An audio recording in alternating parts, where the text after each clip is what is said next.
Short-term offenders come home with a laundry bag, with all their belongings, everything in life that they had for the last 10 or 15 years. That's the only thing they had. They ain't had no family. They ain't had nobody to receive them.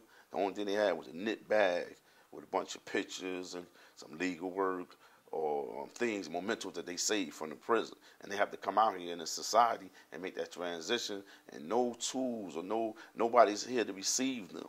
There's no help for women coming out of prison. We're pretty much on our own. We're thrown back into the houses of the abuser, of the abuses.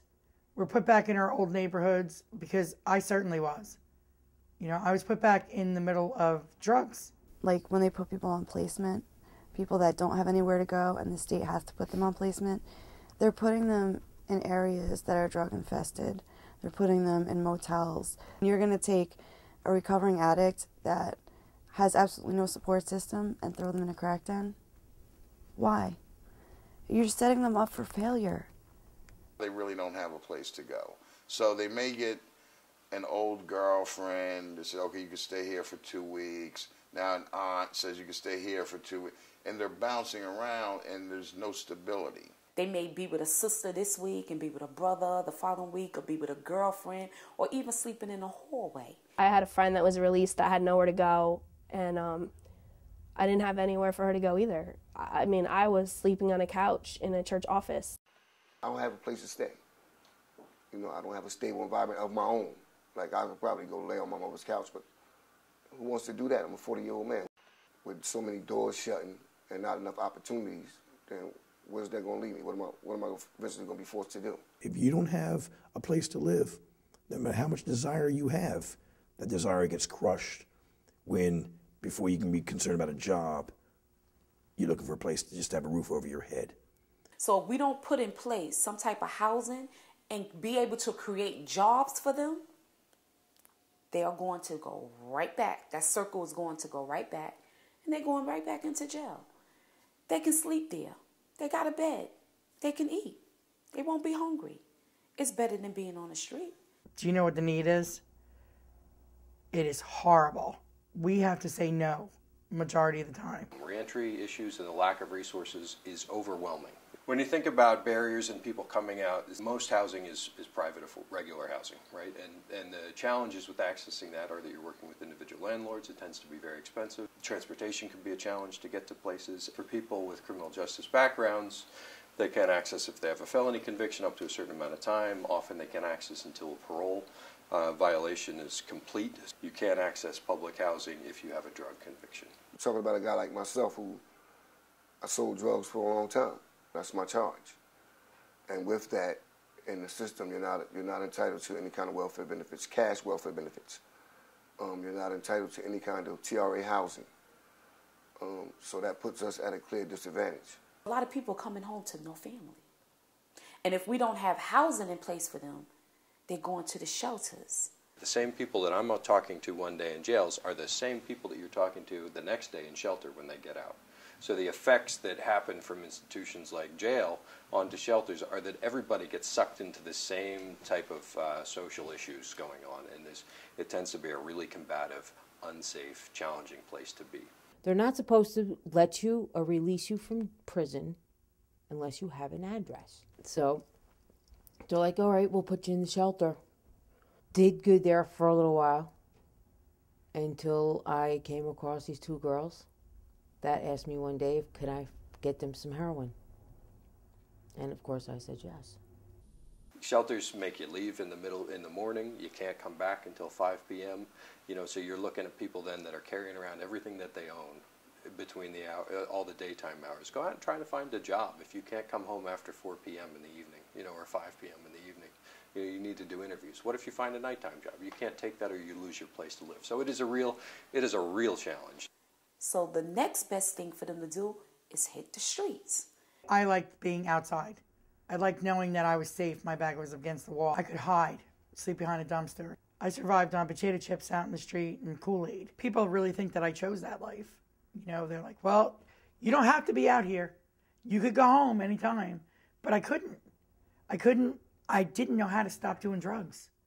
Transitional programs usually has a time limit. It's funded by somebody that says you can have 6 months, 12 months, 18 months to work on getting somebody to the point where they can survive on their own. This program is an 18-month residential program. We want an individual to be able to leave prison, be able to come to a place that they can call home. Our clients have their own bedrooms.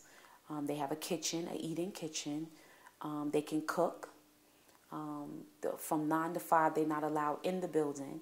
They are either at LIFAs, in the workshops that we have there, and those are the job training skill workshops, the entrepreneurship workshops, computer programs, the literacy programs, one-on-one counseling.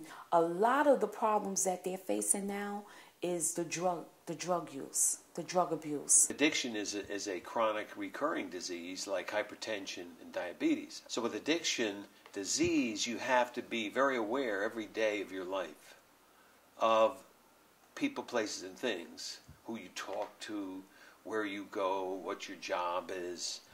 The treatment isn't a medical treatment. It's a kind of a brain treatment. It's a healing environment driven by the very people who are supposed to be healed. Transitional programs do a yeoman's share of the work in reentry. They take a lot of people in that have nowhere to go, and they save a lot of lives. What we see really evolving is that, you know what, maybe the solution isn't transitional programming for people. It's for people that need housing. It's to create housing and put services in place to help them keep and maintain their stability, right? So what you start to see is a growth of reentry, permanent supportive housing, which I think really is the wave of the future. It's not lavish or luxurious, but you know, it's an efficiency apartment. It's a place that has its own bathroom and a little kitchenette. It starts to look more like, you know what, I live in the community. If it's a 100% purposed building, so you say this entire unit is for this, you just take off the arbitrary time limits and you say, you know what, people get better and they move through programs as they get better and they move through programs, instead of 6 months, 12 months. That gives you the flexibility to try and program people to help them move on, give them the same employment support services and the same treatment services they might need, mental health access, all those kind of special needs that people have in their lives. That is the way we're moving, is that permanent supportive housing can do this. And it works. Now I have keys to an apartment building, and I can put on my TV, I can lay in my bed, I can go in my refrigerator. Housing becomes very difficult because of financing, of course. So you're looking at counties, you're looking at cities, you're looking at leaders from mayor's offices to state governors and from mental health agencies, churches, which have for years been doing this work without anybody's assistance. We have to marry in the probation department, the drug courts, the parole. Everybody's part of the family. If a guy doesn't have an opportunity to have somewhere to live, then what do you want him to do? He's going to be stealing. He's going to be breaking in your house. He's going to be trying to sell drugs on your corner. He's going to be trying to eat.